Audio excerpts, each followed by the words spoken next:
دانیہ قرآن academy.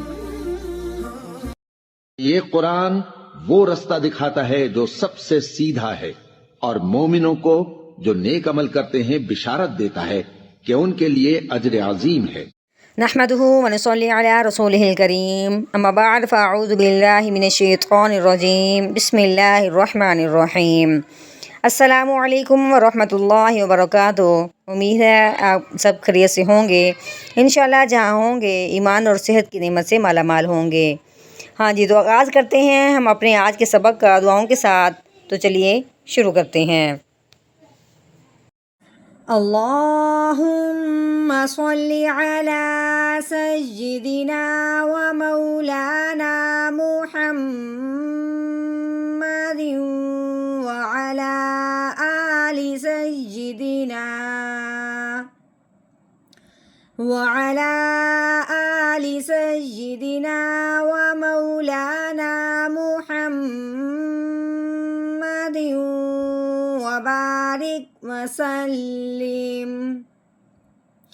رب اشرح لی صدری ویسر لی امری واحلل عقدۃ من لسانی یفقہوا قولی۔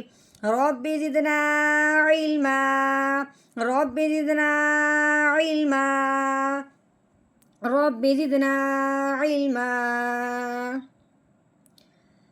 اعوذ باللہ من الشیطان الرجیم بسم اللہ الرحمن الرحیم۔ تتبعها الرادفہ۔ تا کے اوپر زبر ہے، آگے تا کے اوپر جزم آنے کی وجہ سے تا ساکن ہے۔ اب ہم نے تا کو اس تا ساکن کے ساتھ ملانا ہے بغیر کسی جھٹکے کے، بغیر کسی ہلانے کے۔ تا تا زبر تت، بالکل سکون، تت۔ با کے اوپر زبر ہے، با زبر با، تت با۔ عین پیش عو، تت باعو۔ ہا کے اوپر زبر ہے، آگے یہ الف اور یہ والا الف، آگے یہ لام، یہ تینوں نہیں پڑھے جائیں گے۔ اس ہا کو اس رو مشدد کے ساتھ ملایا جائے گا، ٹھیک ہے۔ ہا رو زبر ہر، تتبعو ہر۔ رو کے اوپر زبر ہے، رو پر پڑھی جائے گی، یعنی کہ موٹا کر کے پڑھیں گے۔ آگے الف ہے، الف سے پہلے حرف پہ جب زبر آ جائے تو اس کو ایک الف کے برابر لمبا کیا جائے گا۔ اب ہم نے رو کو موٹا بھی کرنا ہے اور ایک الف کے برابر لمبا بھی کرنا ہے، تو کیسے پڑھیں گے؟ رو الف زبر رو، دال زیر دی، رو دی۔ فا زبر فا، رو دی فا۔ آگے یہ تا، اس کو گول تا بھی کہتے ہیں، ٹھیک ہے۔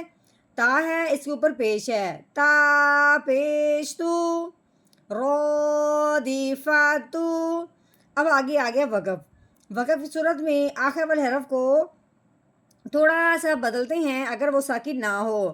یہاں پہ جو تا ہے یہ ساکن نہیں ہے بلکہ متحرک ہے، تا کے اوپر پیش آنے کی وجہ سے تا حرکت والا ہے، متحرک ہے، ٹھیک ہے۔ اب ہم نے کیا کرنا ہے، وقف کی صورت میں تا کو گرا دینا ہے۔ جب تا گرے گا تو ہا بھی گر جائے گا، پیچھے کیا رہ جائے گا، ہا، ٹھیک ہے۔ اب ہم نے کیا کرنا ہے، وقف کی صورت میں ہا کو ساکن کے بعد نکالتے ہوئے پڑھنا ہے، ہا کو ساکن کر دینا ہے۔ تو کیسے پڑھیں گے؟